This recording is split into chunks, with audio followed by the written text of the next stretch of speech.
In 2024, we watched 7 TV shows and 39 movies together. Now, I've got some pretty big goals for 2025, but I thought it would be fun to take a look back at what we watched this year, what made it over to YouTube so far, what hasn't made it over to YouTube, what my favorites are, why they're some of my favorites, and just kind of reminisce on what we have seen, and also talk about kind of what the future is for the kinds of shows that we'll be watching, the kinds of movies that will be coming over here, and what kinds of things I'd love to dive into a little bit more.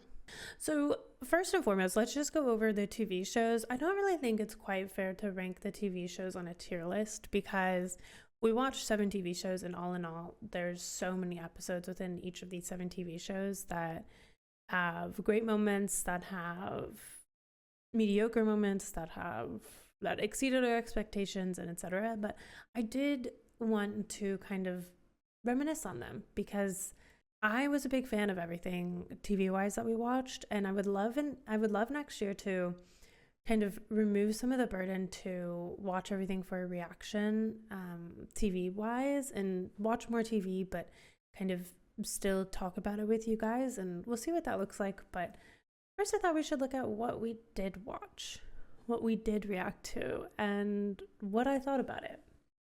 A little background information on this channel on me and some of my favorite TV shows, I guess, would be helpful as a guidepost for where I'm coming at with this. So I have not, previously to doing reactions, invested a lot of time in serious TV shows.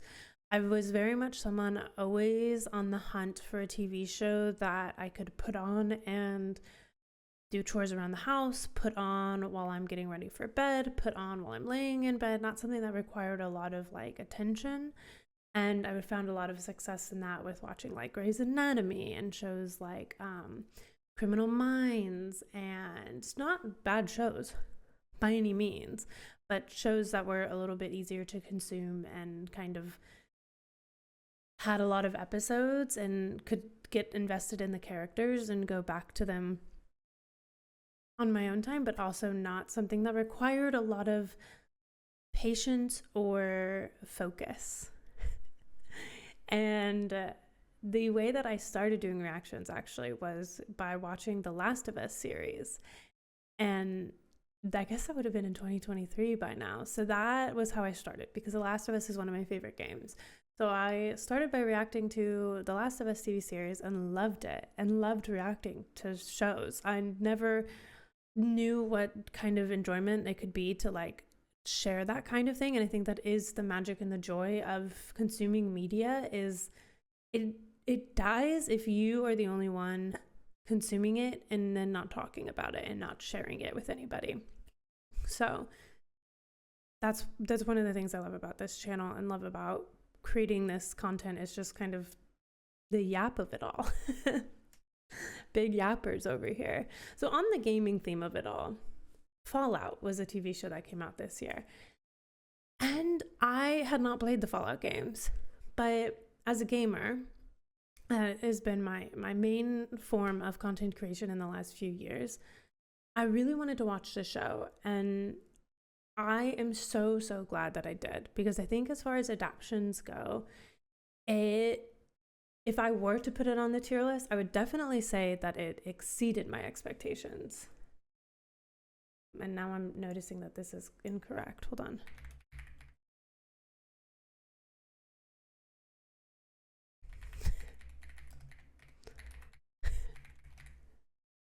Oh my goodness. Okay, now our tier list looks correct. Okay, I would definitely say that it exceeded my expectations. I wouldn't go so high as to rank it as a comfort watch if I were to rank any of the TV shows on the thing. I just don't think it's fair necessarily. I think the TV shows are all going to rank very high, and it's just, I just really enjoyed all of them. I honestly think the reason why, if I hadn't watched Band of Brothers, I would probably rank them on this same tier list, but Band of Brothers is such a serious outlier, I think, to everything that we watch, that it just doesn't feel right. It just doesn't feel fair. So I'm doing the TV series as its own little section.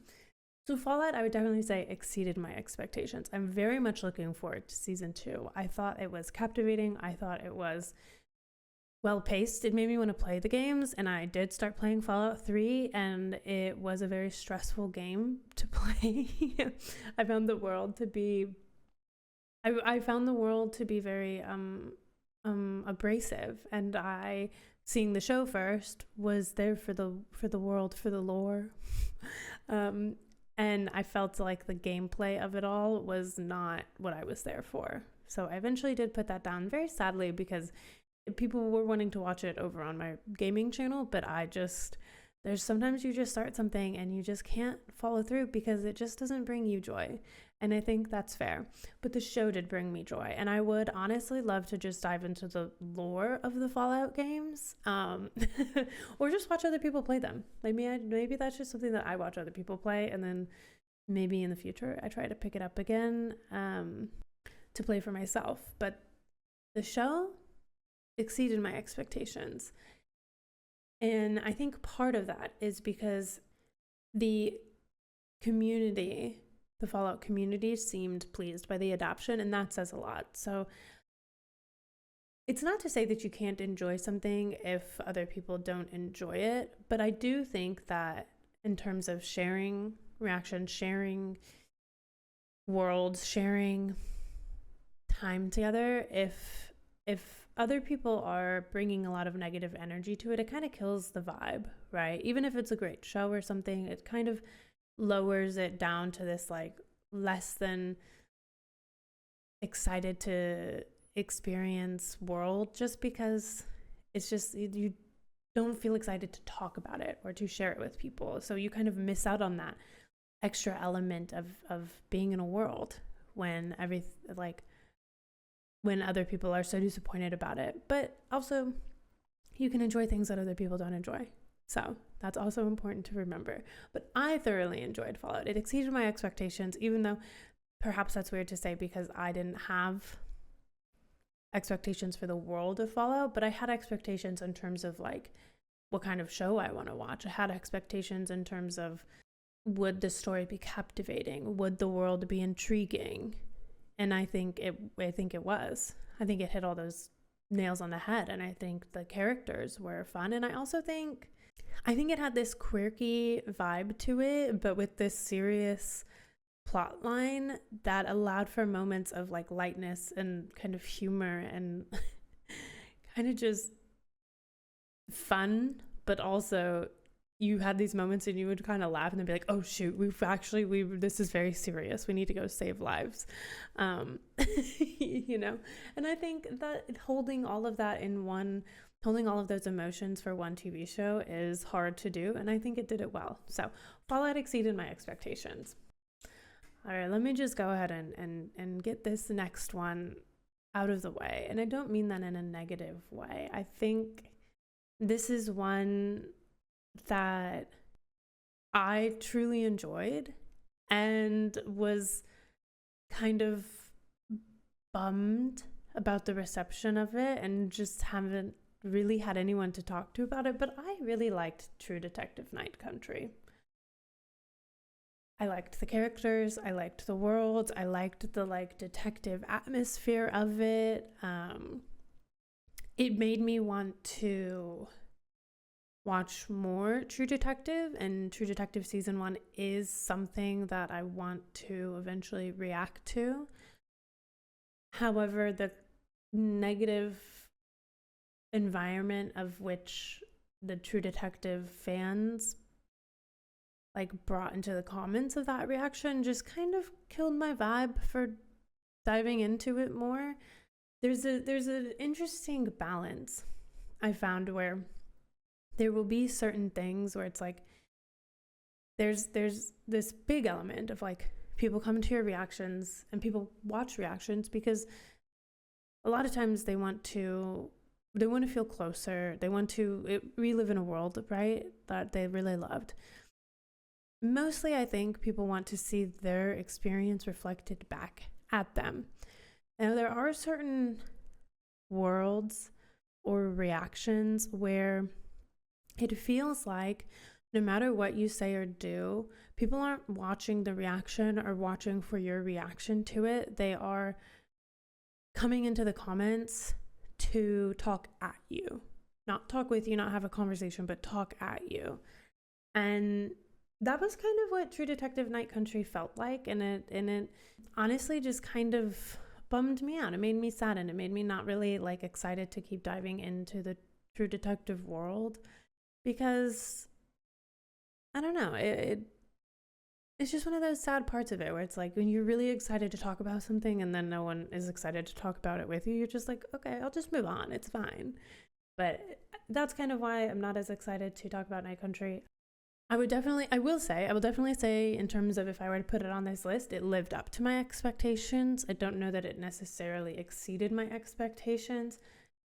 I don't think about it a lot. I actually, when I was putting this together, I had forgotten that I had reacted to this or watched this at all this year. So I do think that says something about just kind of the impact that it had, but I don't necessarily think things need to have lasting power in your brain to be worthy of their accolades and their flowers. And I think True Detective Night Country was a fun watch. And it had me hooked, it had me intrigued, and it had me like on the edge of my seat. And that's what I was looking for, so therefore it did live up to my expectations. Something else that lived up to my expectations, I will say, and I think exceeded my expectations, is Dune Prophecy. I have found the Dune movies, the second one not as much as the first, but the first Dune movie to be very overwhelming, to be very hard to grasp the world. I think it's a very like in-depth and dense world with a ton of lore. And as someone that didn't know anything about the world or whatever, and when I watched the first Dune movie in 2023, I felt very like I didn't feel pulled into the world. I felt like a story was being told, but I didn't really understand the impacts of the story.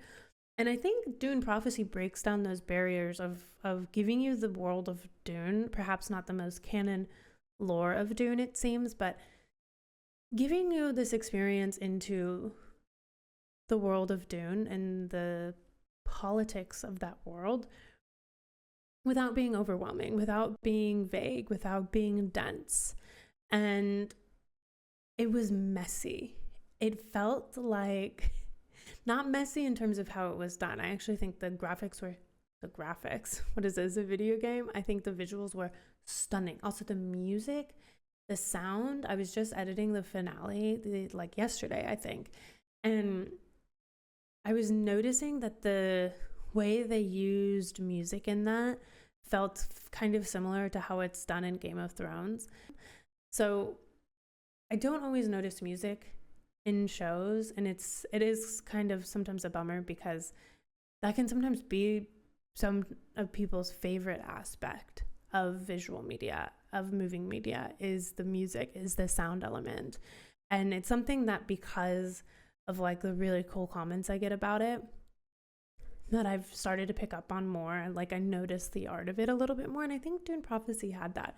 Dune Prophecy also just, it felt uncomfortable, I think, because it was almost meant to, in the way that it was telling the story. Like nobody really had control, and I think that was the point of it. I think that was the point, I'll say. But I thoroughly enjoyed it. I'm so glad that it was renewed for a season 2. I would still say that it exceeded my expectations. It's actually a show that I will say I want to go back and watch a second time, because I think the first time watching it, it's like trying to figure out like what's going on, and then it's so messy because everyone's trying to make their own like big moves in this big world of politics. And it feels so chaotic and like sometimes uncomfortable because nobody's working together and everyone's working against each other. But I think the ending wraps that up really nicely in a way where it's like, oh, I said this at the end of the finale reaction, that I think season 1 was a great setup it was a great season, but I think season 2 will be phenomenal. And I hope that I'm not let down on that. I hope we can clip this in will it be 2 or 3 years time and come back to Dune Prophecy season 2 and it'll be like, I was right. I'm hoping. I honestly feel like in terms of TV shows, I watch some phenomenal TV this year. But I also know that there's so many things that I missed out on. One thing I'm really glad that I did dive into was The Penguin. This one definitely exceeded my expectations. I wouldn't go so much as to say it's a comfort watch, because it's it's a little bit wild for something to be comfort, but I would say that it's edging towards that just because I loved the Batman world so much. I'm also really fascinated to see how they continue this kind of movie integrated into TV show world, because I think that's really fun. And I think that's a really fun way to dive in, like, instead of doing spin-off after spin-off on TV shows, which I think sometimes can be great, it's like having these characters that you don't get a lot of time for in the movies, and instead of doing another movie about them, a la the Joker, doing a spin-off series about them, especially with the world of the Penguin, because there were so many characters that were so fascinating to get to know in that show, and it worked best as a TV series, I think. And that finale was so good. I'm still in the middle of editing it, but I have finished it. It is fully uploaded on Patreon. It just is slowly making its way over to here. So The Penguin, I would say, is probably one of my favorite of the 4 shows that I watched that came out in the year 2024. The Penguin is my favorite, with Fallout being my second, Dune Prophecy, and The Night Country. So there's that. But yeah, I love that The Penguin took me on this journey of like almost like a will they, won't they, but like instead of it being a romantic relationship, it's like am I supposed to love this person or hate them? Like, should I, shouldn't I? And I really loved that like dynamic of what it made me feel watching it. So that was a lot of fun.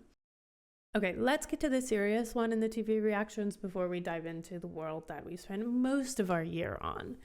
And what we are currently working through, and I have not yet finished, is Band of Brothers. Now, this is not a recent show.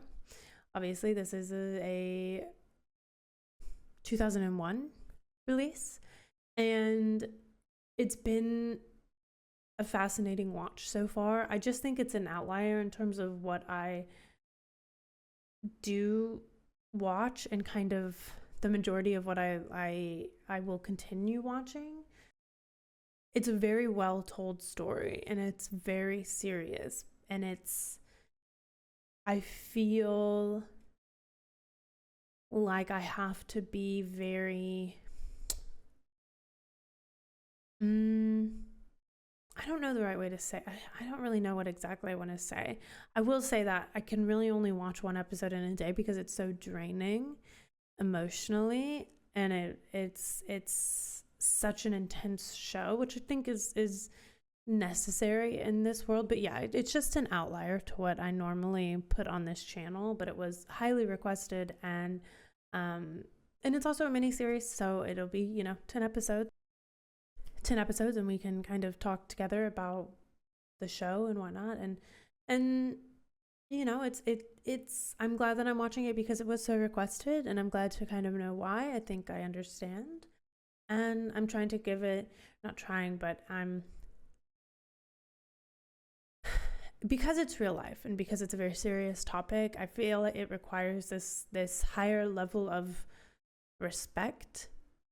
And I don't really, I feel a little out of my element watching it, if I'm honest.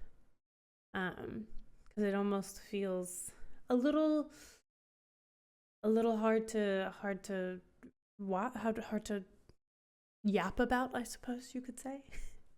But we spent most of the year on Game of Thrones, and this is definitely, again, if this were to be put on the tier list, it is an I won't shut up about it show. I've made my partner watch the entire series. I almost will talk to anybody that I know about this series. I don't care that it's so late. I have so many projects in the works about the Game of Thrones world. We are continuing to do lore videos. I have an entire almost 3-hour kind of interview thing, or just yap session with a good friend about just diving into the character Ned. And I'm reading the books.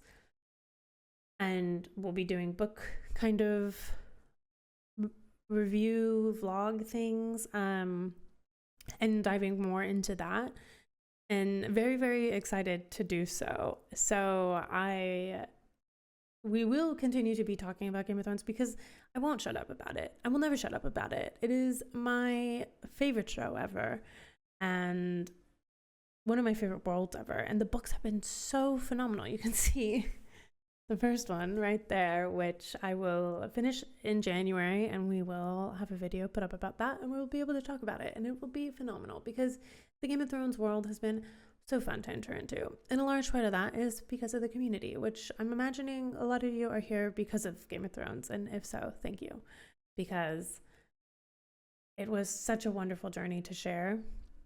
And I'm actually so incredibly glad that I got to share it instead of just watching it alone, because it enhanced the experience for me. And I just got so attached to that world. I really, really did. It's been hard to move past, I won't lie. But what we did get to watch, and this again is all over on Patreon and hasn't been edited yet for YouTube, but is starting to come out in January, is House of the Dragon. Now, I will definitely say House of the Dragon is a phenomenal show. It feels like it's done so differently to Game of Thrones, but it's based in the same world. Just the pacing of it was different. The time jumps in season 1 were kind of a whiplash. Now, I have seen people say that they like season 1 more than season 2, and I've got to say season 2 for me all the way, especially that ending for me.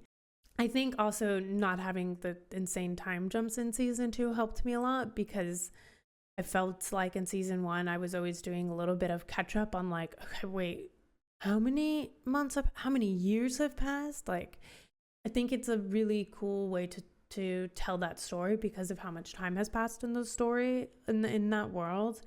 But it was something I wasn't really expecting. I knew there was an actress change, but I didn't know about the time jumps in every episode, at least in most of them. But the dragons in it were so cool. Like it is a very,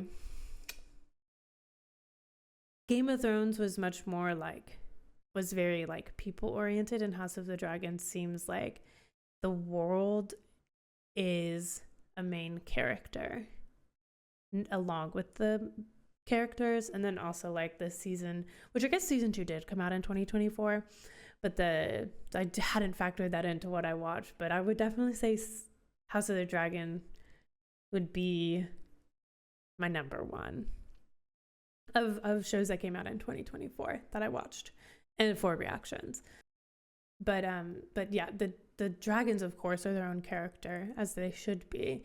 But kind of like learning the history of the dragons, and kind of, I feel like we got to understand the world a little bit more. That was really fascinating and cool and fun to dive into. So those are the TV shows, the 7 TV shows that we watched in 2024 together here on the Lips Reacts channel. Again, House of the Dragon is the only one that hasn't yet made its start, at least started making its way over to YouTube, but it will in January. And for the future, what we have on the list is right now Patreon voted, and we will be diving into Peaky Blinders, which I'm fascinated about. And I am in the UK right now, so that'll be kind of fun to be watching Peaky Blinders. But we will be doing, so for TV show reactions, I am liking diving into new shows along with whatever our staple is. Now, I see TV shows as kind of the staple of what happens here. Like, we should be getting, in an ideal week, unless I get sick or life happens, 2 edited TV show reactions a week here on the YouTube channel. That's always my goal. But I like throwing in shows that are airing in real time. And I also would like to be watching things that are coming out in the year 2025 to kind of be more invested in the landscape of this year, not just past years. So I don't quite yet know what that will look like. I do know that the new season of White Lotus is coming out in February, and that is a show that I have enjoyed the first 2 seasons of immensely. So I'm thinking we'll do the White Lotus. Now, when The Last of Us season 2 comes out, we will absolutely be doing that. But I do want to know what other shows you might be interested in seeing, either reactions to, or if I could kind of find my pacing to like watch something and then do kind of like a recap review, maybe like still record it but not do like full reactions for the thing, maybe do like an entire season in one video depending on the show. I think that would be a lot of fun.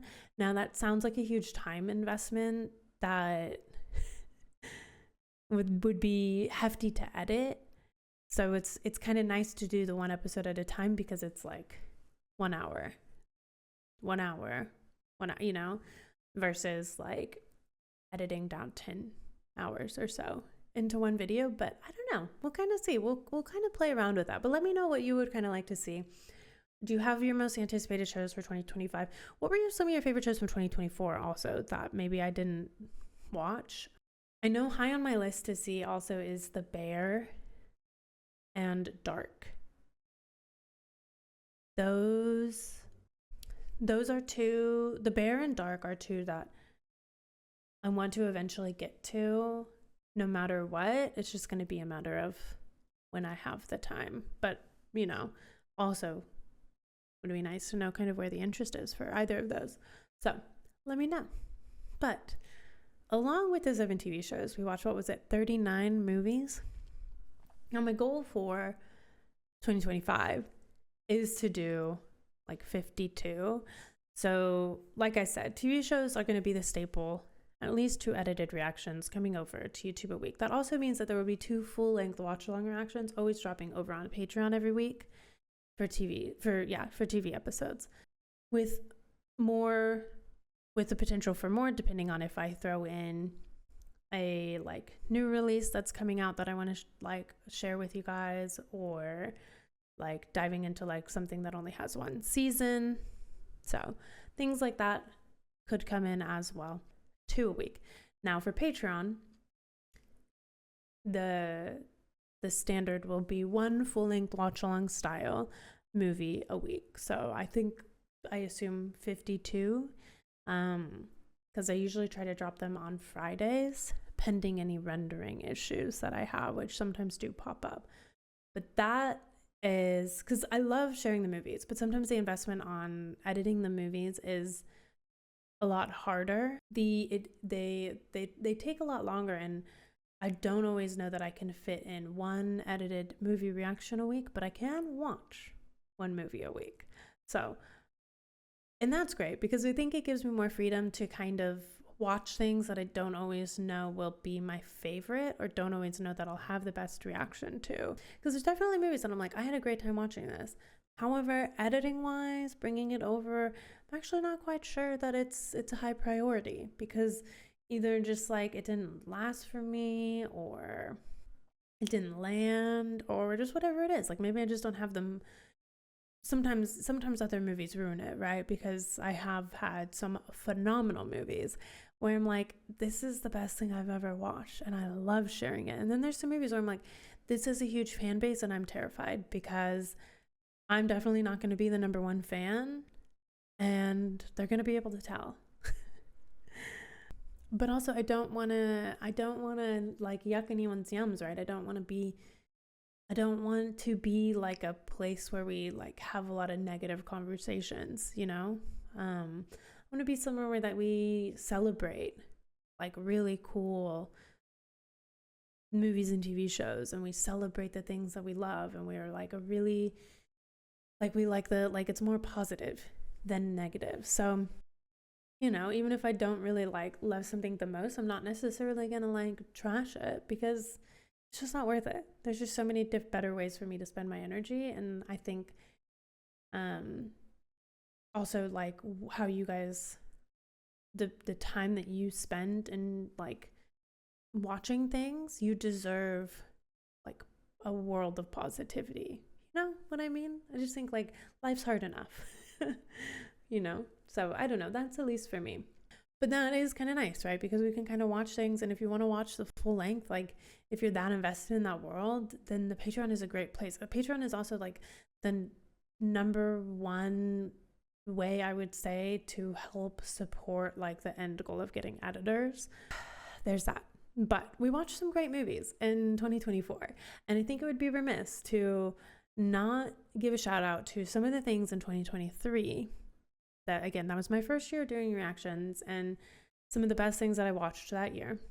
I, of course, watched, well, maybe you don't know, of course, but Lord of the Rings was one of the first movie series that I watched. Actually, we don't really need to dive too much into how I started doing movie reactions and not just TV show reactions. It was because my Twitch chat did pay me to watch the Human Centipede movies and turn them into a reaction, and I did that for them. But then I thought, I can do this. This is fun. Not the Human Centipede was fun, but watching movies and editing it was fun for me. So I thought, oh, okay. And then I watched the Lord of the Rings movies and loved them. Such a fun franchise, such a fun world. Loved sharing that.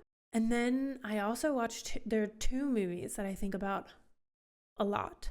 The two A24 movies. And the first one is The Whale, which is one of my favorite reactions that I've ever done. I actually would love to, I feel like I did more mainstream movies in 2024 and would love to dive in. I did do a few A24 movies. But I would love to dive into, I would love to continue my goal of seeing every single A24 movie. And there just were so many other things that we watched this year. But hopefully we can bring more A24 in this year, because The Whale is such a phenomenal movie. It's got Brendan Fraser in it. And I bawled my eyes out. Like, there was this photo I had of the reaction where it's literally like snot's coming out of my nose because I was crying so much. But I loved it. I also the movie that I love, it is my number one movie, is this movie called Close. Also an A24 film. I think there's another movie called Close out there, but it's an A24 film, the one that I'm talking about. And you can find the reaction on this channel, and it is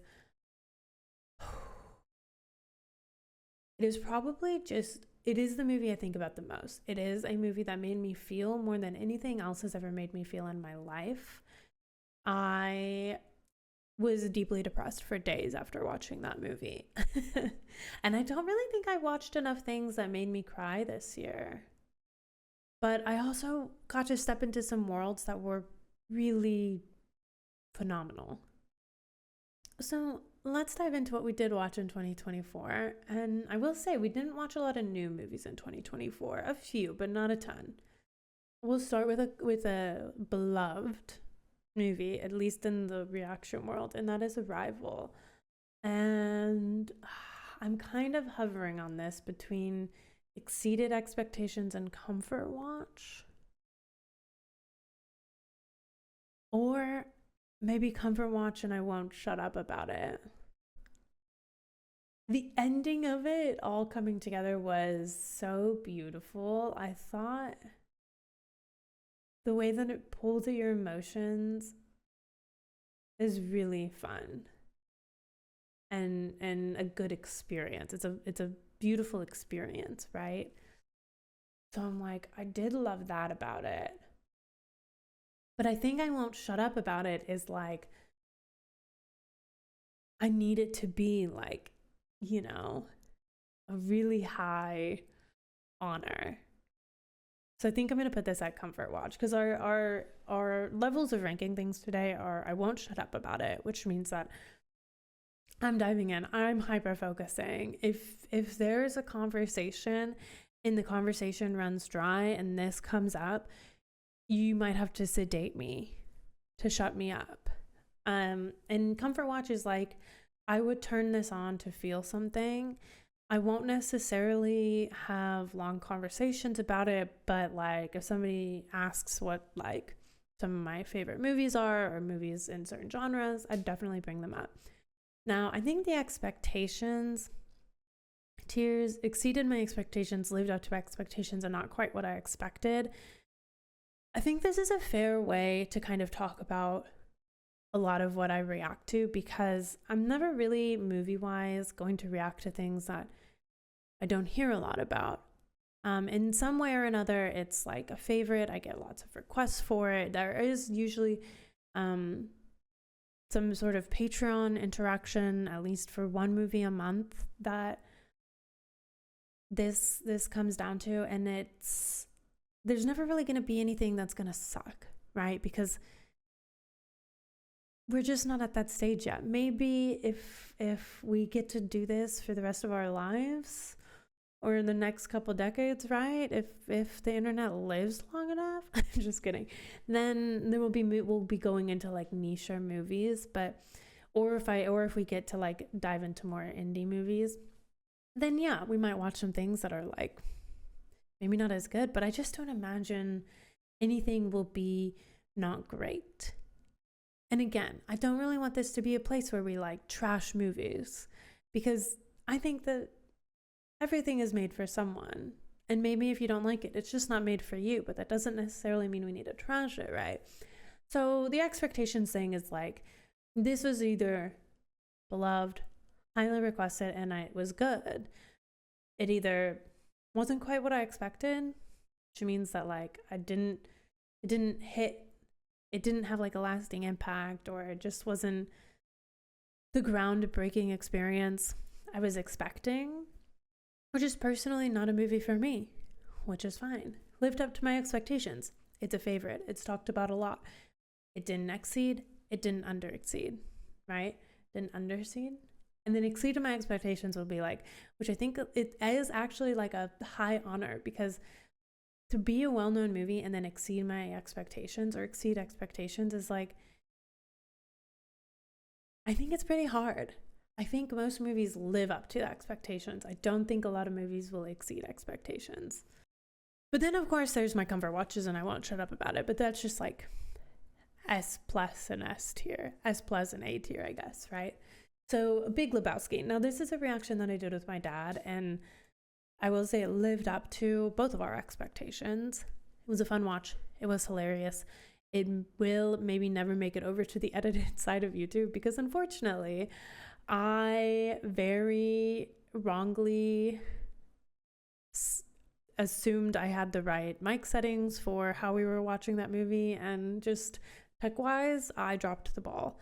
I don't really know that it's up to par to make it over edited-wise, but it did live up to my expectations. It is a fun movie. I am very glad that I watched it. Something my dad said was, he was like, I'm glad to finally watch that, because he had never watched it, and that is why we wanted to watch that together. It was my 200th movie reaction, actually, or 200th reaction, actually.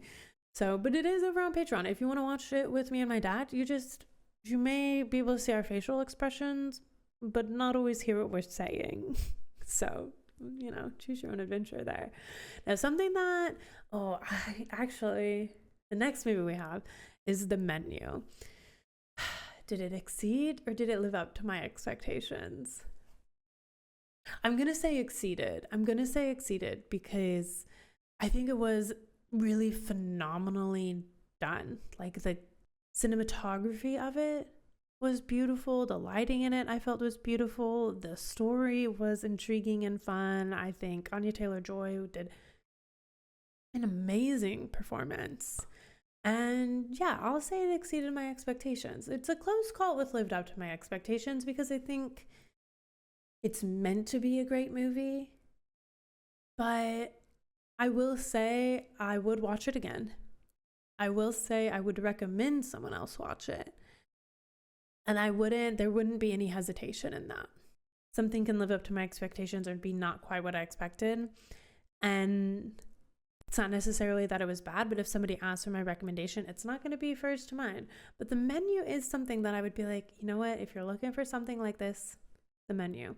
It reminded me a lot of Glass Onion and Knives Out in a way, which I would say both of those kind of toggle between lived up to my expectations and not quite what I expected. And I think The Menu played with what those movies are well known, like the kind of environment those movies have, but landed more for me. Because I like Glass Onion and I like Knives Out, but I don't know if it was like the pacing of it or kind of like I think those movies made me feel the opposite of dumb. They made me feel kind of smart. And I don't really know how to break that down for you. So take that as you want. Okay, now I'm going to put this in Comfort Watch. Okay, I'm not naming the movie yet. I'm going to put this next movie in Comfort Watch. And now hear me out. Okay. Shawshank Redemption. I loved Shawshank Redemption. It is should it go and I won't shut up about it? Because I have actually brought up this movie multiple times to my family, trying to get them to watch it. But I've lost my family's trust because I wanted them, not this Christmas, but last Christmas, I wanted them to watch The Whale with me because I love misery and I love pain and I love being in pain with other people, but they wouldn't watch it with me. So I made us all watch that movie with the bathtub. I can never remember the name of the movie. So they don't really trust me with movies.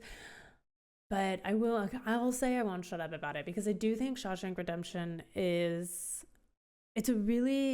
really liked the story. Of course, it has a phenomenal cast. I think it hooked me, it intrigued me, it was paced well, it tugged at your heart, and it's definitely a movie that, like, when I see a new comment on that reaction, I'm like loving it. You know, I'm like, what is this new comment? So yeah, I won't shut up about it. Yeah, it's definitely one of my favorites. Now, something that I found out that I loved doing this year was watching things watching a series, watching a franchise. I don't know if this was the first franchise we did it in 2024, but I think it was. And I dove into some of the Star Wars movies. We watched Star Wars 4, Return of the Jedi, Empire Strikes Back. Was that it? It was a very fun world to get into. Now, it became a little bit overwhelming because I considered diving deeper into the Star Wars world, but it didn't intrigue me enough to fully dive in. And perhaps it's because it was a world that was so big, like there's so many things and there were so many recommendations about where to go next, and there wasn't like a true consensus. But then there also was a lot of like, no, the trilogy is the only thing you should ever see. So I just kind of didn't.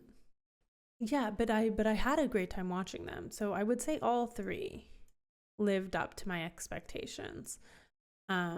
It's not a world that I felt intrigued to continue diving into, but it's not a world that I wouldn't, but I just didn't feel entirely pulled to dive in more, at least not at that moment. But the future, who knows what will happen in the future, right? Because I think the Star Wars world is huge, and the fans are like some of my favorite people in the world are like huge fans of Star Wars, and I would love to like know more about those worlds so that I could have really cool conversations with them, because that's always the best. But yeah, if you have any recommendations on like what else you would recommend within the Star Wars universe, I think there's just so much to it, and it's one of those things where it's like I don't even know where to start, so I guess I'm not. I guess I won't. Okay, but a franchise I will say that exceeded my expectations would be Back to the Future. Now, I don't know if I want to put all three movies that exceeded my expectations, but I did have a blast watching all three of them. So much so that I even went to go see the Back to the Future musical for my birthday in Chicago and had so much fun doing that. I think the musical was such a fun experience having seen the movies. So, and I know I haven't gotten Back to the Future 3 edited. I did have an issue with my microphone, which was because I was using my webcam microphone for some reason and not this one. So that's okay. But yeah, I'll put all three in exceeded expectations because I think they were a super fun watch. And I expected them to be good. I expected them to be funny, but I didn't expect to love them. I expected to like them, I think. But I had a lot of fun with them, so I think exceeded expectations. And they're all going to get lumped in there because it's just, the world was just stunning. I think if there was one that I would move down, I don't even know. I don't think I would, actually.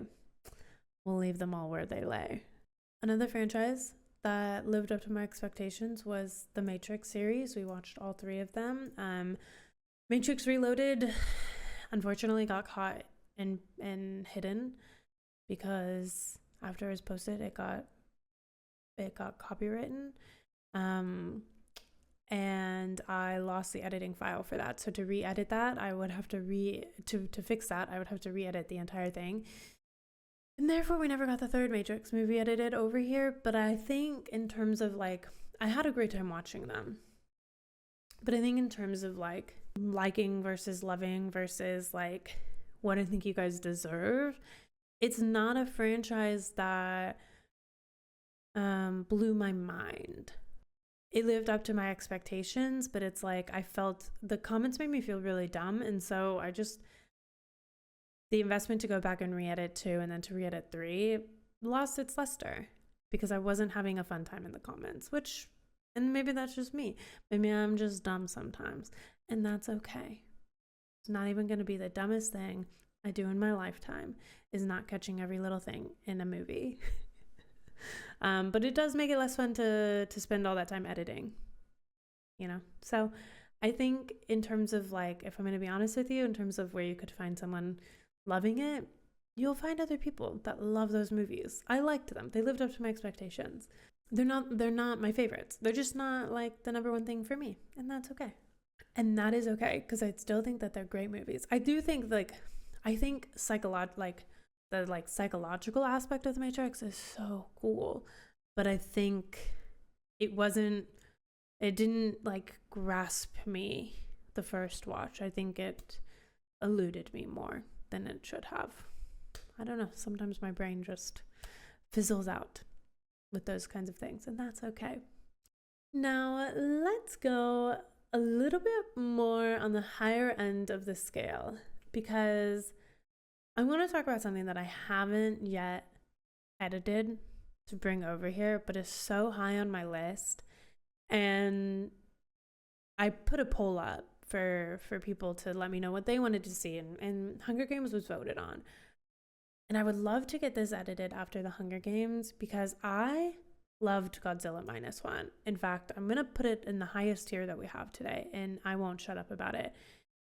It was such a fun watch. I have seen, similar to like Batman, I had seen some sort of Godzilla stuff growing up, but I am definitely not like versed on the lore. But it didn't inhibit my experience. It is something that like I would love to edit because I would love to know what other Godzilla movies people would want to see, if any, because I don't know, I had a great time watching it, and I would love to dive more into the Godzilla the Godzilla world. So I think that would be kind of cool if we could dive into that more in 2025. So let me know in the comments. Okay, now let's get something out of the way. I'm gonna put 3 movies. I'm gonna do it. I'm gonna touch the not quite what I expected. Okay, I hate you with I won't shut up about it. Now let me just get 3 movies out of the way. Longlegs. Not quite what I expected. I will say I do not understand what's his name. What is that guy in Longlegs? Nicolas Cage. I've tried to figure this out, and I once made an entire spreadsheet of every single Nicolas Cage movie because I thought it would be fun to try to understand him. But it would have taken the rest of my life, I think.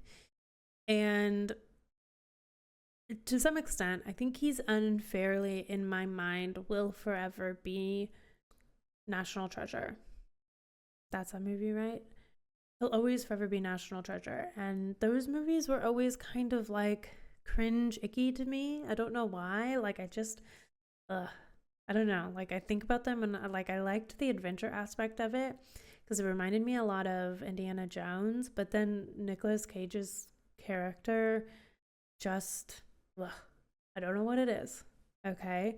So I think I unfortunately he's always like just the guy from National Treasure, which isn't necessarily fair to him, but then I don't know. I just Longlegs, to be fair, I went into Longlegs having heard so many good things about it. And that's why it's just not quite what I expected, right? I expected it to be like I was looking maybe for more of like a traditional like jump scare horror movie, and it wasn't that. So I will also say that was an unfair expectation that I put on the movie and I didn't expect, but it just didn't do anything for me.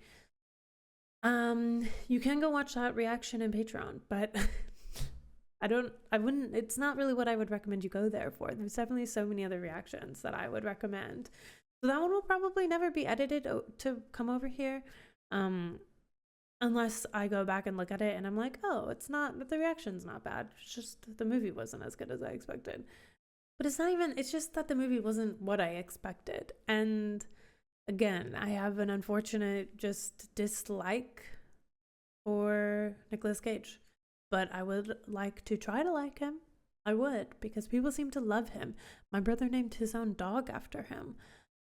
But I don't know. I don't know. It doesn't make sense to me. But he's put out so much work, so it'd be a shame not to try to understand or see some of his hits. So definitely let me know if there's some Nicolas Cage movies you recommend, and we can try to heal whatever's broken inside of me. But moving along to another movie that's going to hit this list, and I don't really think that this one will get a lot of flack, but The Babadook. It's funny, all 3 movies I'm about to add onto here, onto the not quite what I expected list, I watched all for October, and none of them really hit the mark. Babadook being one of the 3. And I don't know, I think I if I remember correctly, I think I had to do a last minute change. I was going to watch The Thing, and The Thing suddenly went off of any service that I could get it on to watch it. So I switched to The Babadook based on doing some research on like what some of the best scary movies were. And I think it's kind of tough to go off of lists like that, because then you set this high expectation for it, and no matter what, it's probably not going to meet that expectation. So again, just not quite what I expected. Not something I'd write home about. Left me with questions though, which would be kind of fun to talk about. But again, just not quite what I expected. The third one that I'm adding to this part of the list does kind of pain me, and it is The Shining. It just didn't meet my expectations, is purely what it is. It's such an iconic name of a movie, and there were so many iconic moments in it. But the movie itself didn't land for me. It was lackluster. It felt flat, sadly. But I think it has so many iconic moments that it's really unfortunate that it does. There's just some things when you go in with a lower expectation and they exceed your expectation, you're going to think higher, like more highly of them, because you didn't expect a lot of them to begin with. And then there's movies with such an iconic name that you're going to go into them, and if they're not phenomenal, they have to be groundbreakingly phenomenal, that they're just not going to land the way you wanted them to. And that is, unfortunately, I think what happened with The Shining. But there is a new movie in this same of this story, right? And I do want to watch it. I just can't remember what it. Salem's Lot, is that the one? I would like to circle back and see that one and see if that's better. I have heard that it is.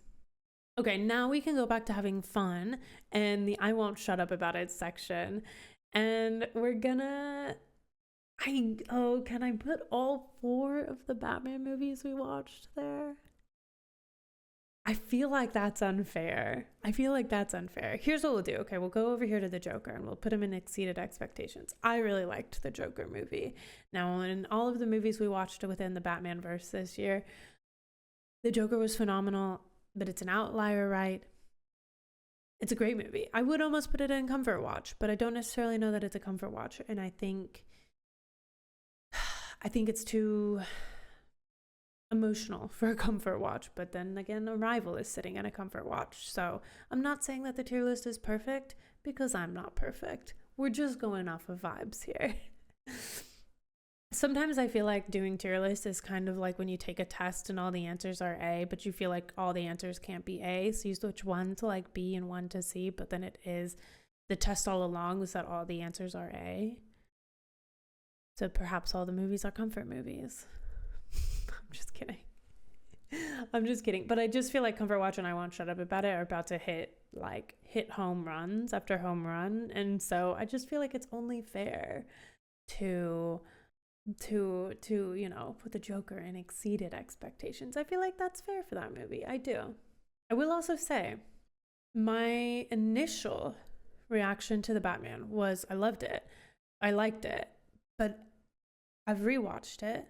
I've dug more into the Batman world, and I've now since I won't shut up about it. Now, it's kind of like the Batman world in general I won't shut up about, but that one specifically, I think going from the Nolan trilogy to the Batman was kind of like influenced how I went into the Batman. But then when I watched it having some space from the Nolan trilogy, I was like, oh, wait, we were actually eating here. And I actually quite would say that might be one of my favorites. Now, The Dark Knight Rises is also going to go up here, and I won't shut up about it. I loved the ending. The ending made me incredibly emotional. It's probably my favorite one of the trilogy. So then Batman Begins and The Dark Knight are going to go into Comfort Watch because I think they're phenomenal. I loved them. But I won't shut up about it. It has to be a special place, okay? And if I have to pick one from the trilogy, I'm going to do the one that made me cry the most, because why was I crying in a Batman movie? Why was I so I was so attached to that world that it brought me to tears? Just because the ending was so beautiful, and I love that about it. It will forever be special to me because of that. Okay, I will save probably Hunger Games from last because I'm overwhelmed because we have 5 and I want to put them all and I won't shut up about it. But again, is that fair? Is it fair? It's going to feel overwhelming if all 5 are up in the top. So let's circle back to something that I just recently watched, and that's Pulp Fiction. And I will say this exceeded my expectations. What's in the suitcase? Not the suitcase, the briefcase. What was in it? But also, it was a fun watch. It's a little dated, for sure, but I'm so glad that I watched it. There were moments where I was like, inject this movie into my veins. I like it so much. And then the movie was over. And it's fresh on my mind, so I'm still kind of like in the honeymoon phase with it, you know, but I did really like it. And I am really excited to eventually edit that one and share for you guys. But the full length direction is over in Patreon already. So now we're in an interesting predicament where I've kind of cherry picked what was easiest to place. And now I feel like everything is falling either like really high or really mid. And I'm struggling because I don't want to just put everything in the same place. But we're just going to have to put on our big girl pants and handle this confrontation with how we feel about these movies. Let's start with something. I think this might... I'm going to go a little out of control here and put Poor Things in the I won't shut up about it tier. Simply because I can't put it in the comfort watch tier because it's in no way comfortable to watch. But if there was a movie that I admire for being the weirdest thing I've ever seen in my life, the most uncomfortable thing I've ever seen in my life, but also a movie that at the end of it I went, I wish I could hate this, but I actually think it was brilliant. It's the movie Poor Things. And therefore, I'm going to put it in I won't shut up about it because I would actually really like to edit this and damage all of us together and just talk about it together, for better or worse. Poor Things. It's been a while since I watched that one, but every once in a while when I look at the list of movies I haven't yet edited And I'm like, and I try to figure out what I want to edit the most. Poor Things is always high on that list. Okay, it's high on that list, but for probably all the wrong reasons. Because again, it's the weirdest movie I've ever seen in my life. All right, now let's kind of go to the opposite end, and I feel like this is going to come across unfairly because I actually would like to edit this one and share it, and it's not something that I disliked, so it feels bad putting it in the not quite what I expected list, only because I don't think I will ever be editing Longlegs, The Babadook, or The Shining, but I would consider editing Eternal Sunshine of the Spotless Mind. So perhaps it should go and lived up to expectations. I think it's the pacing of the movie that felt unexpected and unfamiliar. It's perhaps a movie I should just go back and watch. I liked it. It intrigues me. It also sometimes haunts me a little bit in a weird way. Am I only putting it here because I think other things should be and not quite what I expected? Or is it because it did live up to my expectations, but it also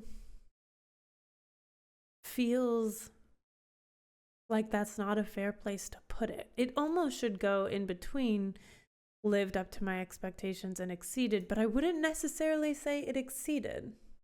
And I don't know why that all of a sudden brings it down to not quite what I expected, but I think it's not quite what I expected, not because it's bad, but because it just is not quite what I expected. So I think that's just a fair place to put it, because it isn't what I expected. It didn't exceed my expectations. It lived up to them, but it more than lived up to them. It just perhaps confused me. It was an interesting journey to go on. And perhaps that's all the more reason that it should be edited and brought over here, because it was an enjoyable reaction, but sometimes I look at it and I go, I feel haunted by the essence of that movie. You know what I mean? I feel haunted. Now, let's go to something really sweet that I would eventually love to edit and bring over here. And I am going to put this in Comfort Watch. Is Your Name. It's it's obviously an outlier because it's the only anime style thing. Like, is it anime? It's not anime, is it? It is the only animated thing we watched this year, actually. So that's interesting. I thought it was sweet. It was lovely. It was a lovely movie. It's a joyously lovely, but also like heartbreaking and heartwarming and heartfelt movie. It brings up a lot of emotions. It takes you on quite the journey. I would watch it again, but it's not necessarily like happy-go-lucky movie. It is definitely one. I hesitate sometimes to edit it because I think I'm kind of precious about it. Like, it's almost like that the experience of that movie felt so personal that I sometimes, when I think about what I need to edit still, that one gets down on the list. Not because I didn't love it, but because I'm scared to share that side of my heart. Even though there's been so many emotional things I've shared, I just think that was a movie that hit me in the feels, you know? If you know, then I guess you know, and you can relate to that. Another movie that hit me in the feels, and I will put in the exceeded expectations, is Iron Claw. This movie was a phenomenal watch. I talk about this movie to a lot of people. I won't say I won't shut up about it, because I definitely, if I'm gonna, it's not really fair to say if I'm gonna recommend a movie from A24, it's not gonna be Iron Claw, because I'd probably say Iron Claw, The Whale, or close. But I don't know. I think exceeded expectations just fits for it, if I'm gonna be honest. It's definitely not a comfort watch. It's definitely not a movie I would ever watch again, I don't think, unless somebody wanted to watch it and experience the story. But I think experiencing that story once was enough for my little heart. Okay? I think it was enough for me. Speaking of movies that are emotional, and one that I'm really struggling to find a home for, is I saw the TV Glow. You know what? Perhaps I should put this in I won't shut up about it. It's not that I talk about this movie a lot, but I think this movie deserves to be talked about more than it is. I think the themes and message of this movie are really intense, beautiful, needed, and impactful. And it's a movie that I feel like kind of flew under the radar in like general circles. And it also incorporated some really fun ways of telling a story and bringing you into it. And I think like cinematography and art wise, that's some of the best work I've seen in 2024. Although again, I didn't watch that many movies that came out in 2024 now, did I? It is definitely one. I don't know that if it's one that I will edit, simply because I think there's certain movies that are really, really phenomenal, but they require a level of attention and focus. They just take me out of the yapping mood and get me just like in this really reflective, intense, emotional state that is really hard to edit around, because I'm not saying a lot in the middle of the movie. I have a lot to say usually after it, but in terms of like the reaction part, it's not very like groundbreaking, and that's kind of hard to edit around. So I think for that reason, I don't know that it will ever be edited, but it is a really phenomenal movie, and the full length is in Patreon if you want to go do a watch along. So there's that. But something that will definitely be edited and come over here will be The Challengers. Now this one, I'm going to put in exceeded expectations. I really enjoyed this movie.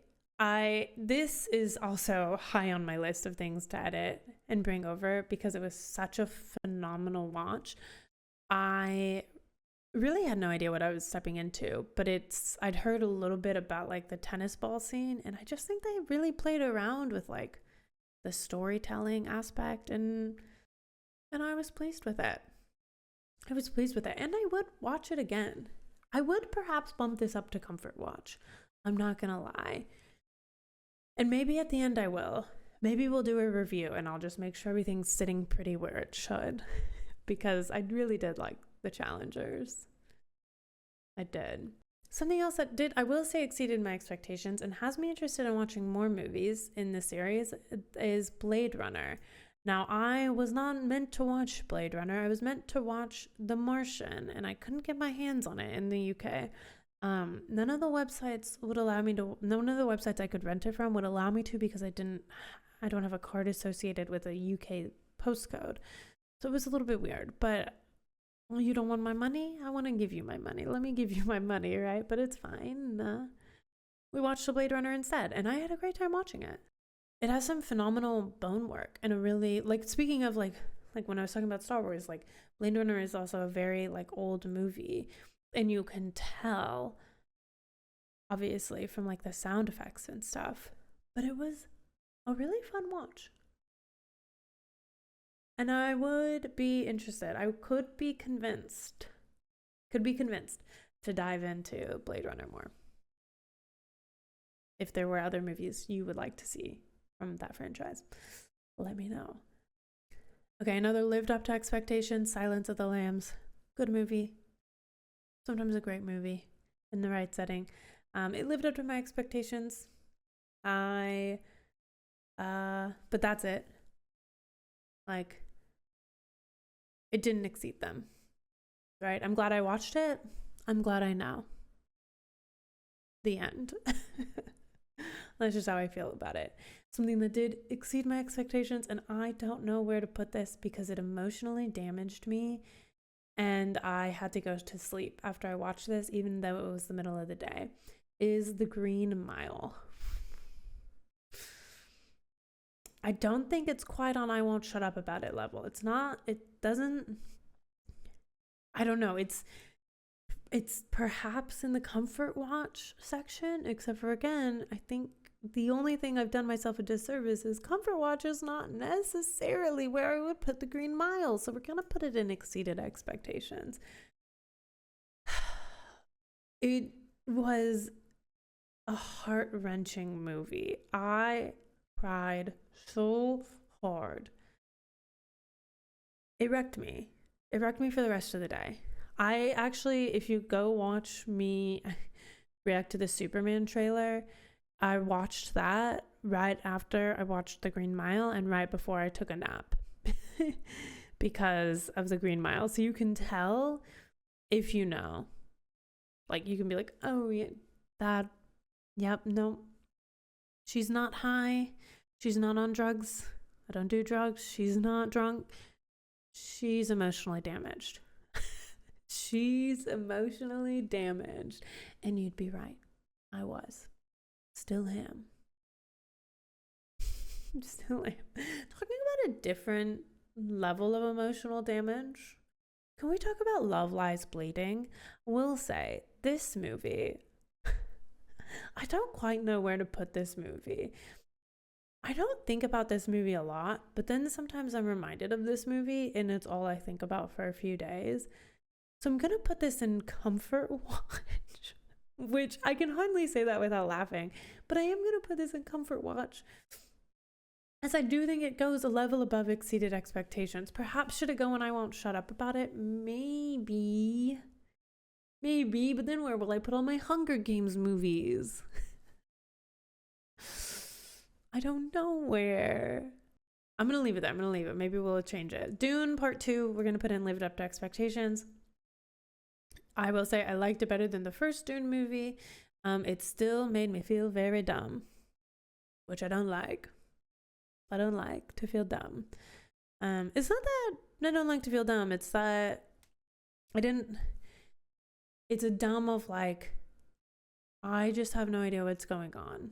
Am I supposed to not have, I mean, I knew more about what's going on in Dune Part 2 than I did in Dune Part 1, but I still feel like a little removed from the world, and I wish I was a little more boop. I like to just be a little ant in the world, you know, like, oh, you shouldn't do that. Oh yeah, good one, you know. I'm just a fly on the wall, an ant on the floor, a bee buzzing around in the air. That's what I like to be. Let's finish this off with perhaps, now this is hard to say because the Batman world, I have created the Batman world and Game of Thrones have become my hyper focuses. However, Hunger Games is, I won't shut up about it. I won't. And I know maybe it's because we're currently in the middle of editing it and posting it, but like this has probably been, this and Batman, Hunger Games and Batman have been the most fun to share this year. That and Back to the Future. Yeah. I think just like the chats we've been able to have about like those three worlds have been some of my favorites. So I'm going to put the first movie and I won't shut up about it. I'm going to put, I just don't know where, I think I'll put the rest of the original four in comfort watch. I liked the last one. I liked the fifth one. So I'm also going to put it in comfort watch. I actually think it has a lot of like amazingness to it. I almost want to put it in I won't shut up about it simply because it's a different part of the world. I am. You know, because it's almost like one of my favorite things, which is a villain story and a villain origin story. And I love that. And I really liked it. But it also has someone who's not a villain. So, okay, that's our list. Now let's just do some gut checks. Nope, you know what? No. I said I was, but we're not having commitment issues in 2025. No, we're not. No. We've said our piece. We've said our mind. This is how we feel. And you know what? No matter what, we can agree to disagree, okay? We can not love the same things.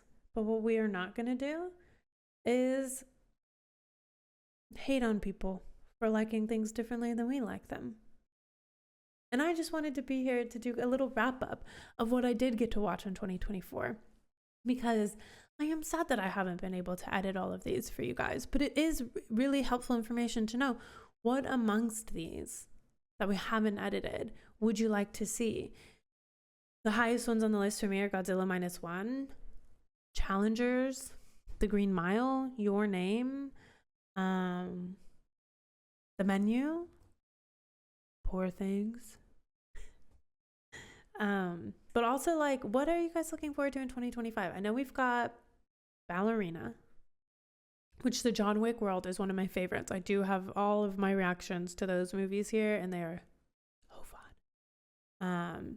Those are some of the first ones I posted about a year ago. So highly recommend you go check out the John Wick movies. So we've got Ballerina and the new Superman movie coming out. Those two are high on my list. But other than that, I don't know what kind of movies. We'll of course do classics. But I want to mix in more new movies. I want to mix in some more A24 movies. And just do like a nice mix. But also one movie reaction a week for Patreon. So I'm assuming that'll be somewhere around 52, give or take. How many Fridays fall in the year? We're starting off strong with 5 Fridays in January. So there's that. This is also a great opportunity in the comments down below to let me know your recommendations of movies, TV shows, whether they be 2025 movies and TVs, 2024 movies and TVs would be also greatly appreciated. Your hopes and dreams for what you want to see down below. And also while you're there, hit that like button and then also subscribe if you haven't already. And I'll see you in the next reaction.